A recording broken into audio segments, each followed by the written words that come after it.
사이가 안 좋은 선수들끼리는 손을 어떻게 잡나요? 티가 나는 거네. 쟤랑 사이가 좀 안 좋아. 말 그대로 똥꼬리. 진짜 주네 이렇게 되는 거고. 안녕하세요. 너도 빨리 인사해. 안녕하세요.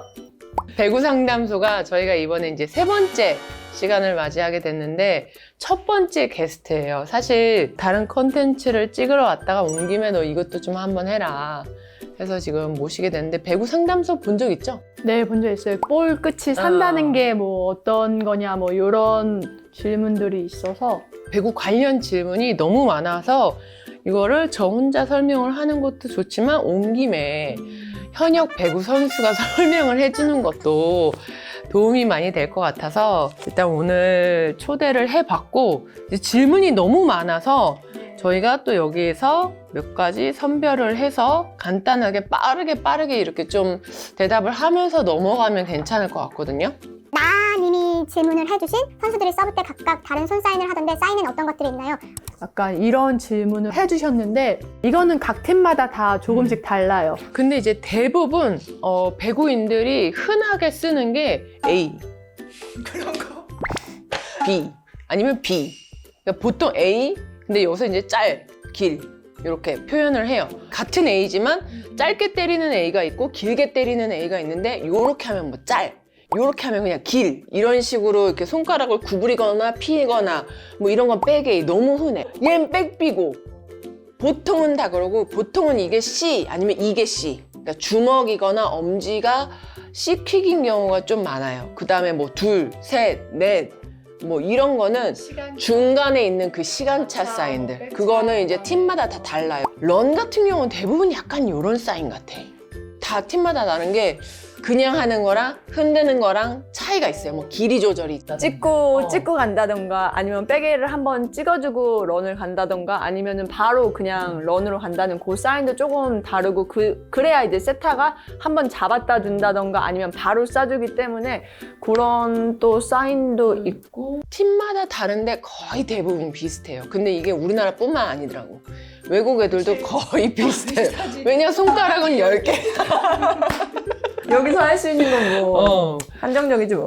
질문을 봤을 때 이게 조금 겹쳐지는 부분이 뭐였냐면, 이렇게 우리가 서브를 칠 때 이렇게 선수들이 이렇게 손을 잡고 있죠. 이거 그냥 잡는 거야, 그냥. 변경하는 뭐 타이밍 때문에 그러냐 아니면 뭐 이런 질문들이 많은데 그거는 아니고 약간 이렇게 우리 뭐 파이팅 해보자 약간 이런 의미가 더 큰 것 같아요, 사실. 맞아요. 이거 아무 의미 없어. 그러면 예를 들어서 간혹 팬들 중에서는 이런 게 또 궁금할 수도 있다. 사이가 안 좋은 선수들끼리는 손을 어떻게 잡나요? 안 잡으면 되지 뭐.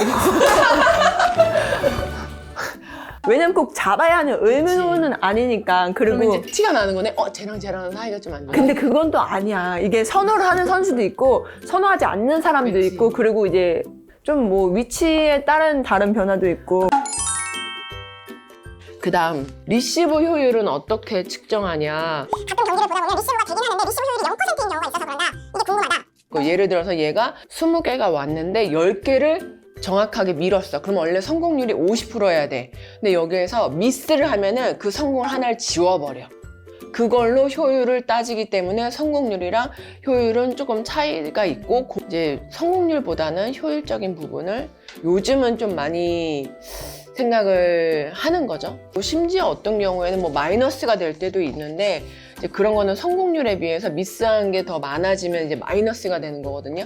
그 다음 뭐 또 작년에 우리가 도쿄 올림픽이 붐이 엄청 크게 일어나면서 작년에 처음 입문을 한 팬들이 정말 많아. 근데 이제 그 팬분들이 공통적으로 하시는 걱정들이, 이제 자기는 배구 없는 삶을 생각을 할 수가 없다는 거지. 너무 배구에 푹 빠져서. 근데 이제 우리가 이제부터 비시즌이잖아. 비시즌에는 어떻게 팬들이 그런 질문을 진짜 많이 우리가 이제 앞으로 국제대회가 진짜 많잖아. 뭐 VNL, 그 다음 뭐 AVC, 그 다음에 그 후에는 세계선수권까지 있고, 그리고 그 중간에 코브컵도 있어. 그래서 아마 한 달 정도만 조금 참으시면. 근데 정확하게는 4월이랑 5월만 참으면 돼. 왜냐면 VNL이 우리나라 경기가 6월 초부터야.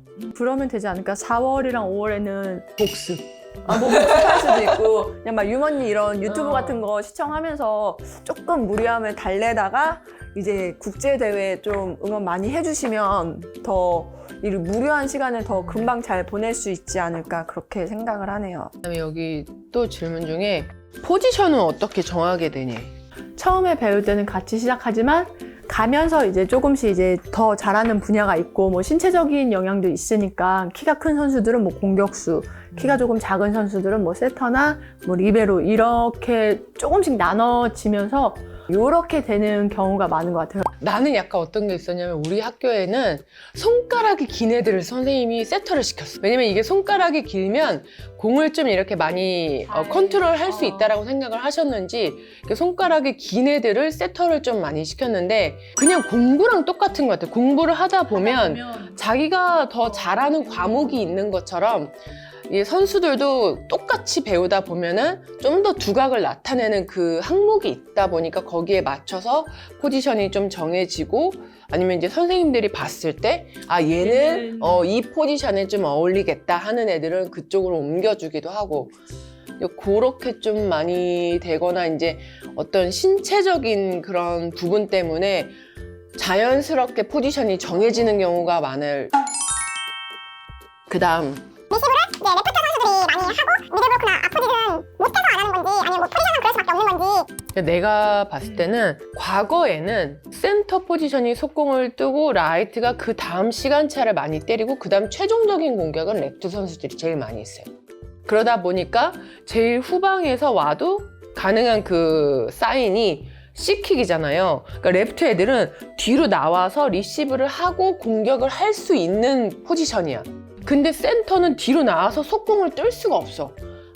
타이밍이 맞질 않아. 너무 뒤로 나가 있으면 그 속공 타이밍을 맞출 수가 없기 때문에 얘네는 제일 가까운 데서 기다리고 있다가 이 들어간과 동시에 리시브 되는 공이 가면서 같이 들어가야 되기 때문에 얘네는 리시브를 참여를 한 다음에 할 수 있는 포지션이 아닌 거예요.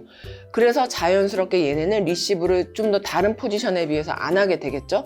근데 라이트 같은 경우는 요즘 추세는 공을 제일 많이 때려야 되는 포지션이에요. 아포짓 같은 경우는 전위에서도 많이 때려야 되고 후위에서도 많이 때려야 되니까 얘네가 이것까지 받고 공을 다 때리기에는 너무 체력적인 소모도 많고 그냥 이런 이점들을 계산을 했을 때 얘네들은 리시브를 어느 정도는 배제를 시켜준 다음에 공격 준비를 최대한 하고 있다가 충분하게 뭐 준비가 된 상태에서 때려줘야지만 좋은 퍼포먼스를 낼 수가 있어서 자연스럽게 레프트 포지션이 받고 때리는 포지션이 되는 것 같아. 옛날에는 무조건 그러지는 않았어요. 근데 요즘 배구가 그런 분위기로 흘러가니까 이제 점점 그렇게 자리를 잡는 것 같아요. 아, 짊어지고 때린다? 공을 앞에다 두고 이제 저희가 이제 스윙을 이렇게 하잖아요. 근데 앞에다 두고 때려야만 브로킹이 보여요. 상대의 브로킹도 보이고 내가 이렇게 스텝을 밟을 때 공이 있고 네트가 있는데 이거보다 내가 더 공보다 많이 들어가게 스텝을 밟은 거죠. 그러면 여기에 있어야 할 볼이 여기에 있는 거야. 그러니까 뭐 브로킹도 안 보이고 더 힘도 많이 필요하고 여기 있을 때는 이렇게 치면 되는데 여기다 놓고 쳤을 때는 여기서 이거를 또 당겨 와야 되니까 그런 부분들을 쉽게 말해서 그냥 공이 뒤에 있다 이거예요. 결론적으로는 공을 짊어진다는 거는 공이 내 머리보다 뒤에 있다라는 그런 의미이고 내가 아까 뭘 봤냐면 똥볼이 뭐냐. 말 그대로 똥볼이에요. 좋지 않은 공. 때리기 지저분한 공. 우리가 지저분하다라는 표현을 많이 하는데 쉽게 말하면 공을 그지같이 올린 거지. 이지라고 하지만 그냥 조금 잘못 줬다고 하면 되지. 그러니까 잘못 준 볼을 그냥 우리끼리 은어로 똥볼이라고 그럼 공을 똥볼이라고 얘기를 하는 거예요. 그치. 그냥 내 입장에서는 공격수 입장에서는 진짜 그지같이 주네 이렇게 되는 거고 나 약간 그런 생각 되게 많이 했거든. 이거를 이 영상을 보기 전에 MBTI 영상이 먼저 나가야 이분의 어휘를 이해할 수 있을 것 같아. 안 그러면 아니 어떻게 세타한테 세타가 넌 근데 그런 생각 한 번도 안 해봤어? 아니 당연히 하지. 할 수도 있지. 하지만 세터한테 직접적으로 얘기는 안 해. 그러니까 세터도 표정으로 말하지. 근데 그렇게 하면 안 돼. 진짜로. 아니 왜냐면 세터들 심리불안 온단 말이야. 그래서 난 일단 다 괜찮다고 해주거든. 결론적으로 똥볼이라는 거는 공격수가 때리기에 좋지 못한 공, 내가 절대 제대로 때려낼 수 없는 공이 올라왔을 때 그 공을 똥볼이라고 얘기를 하는 거예요. 자, 이제 이해가 되셨죠? 질문은 여기까지 하도록 하고, 이제 한송이는 앞으로 종종 나올 테니까 우리 둘이 했을 때 어떤 컨텐츠를 하면 좋겠다, 아니면 이런 것 좀 뭐 보여주세요 하는 거는 게시판에다가 이렇게 남겨주시면은 우리가 보고 가능한 선에서 저희가 반영을 할 테니까 그런 좋은 댓글들 많이 남겨주시고, 앞으로도 비시즌 동안 유머니와 함께 안녕.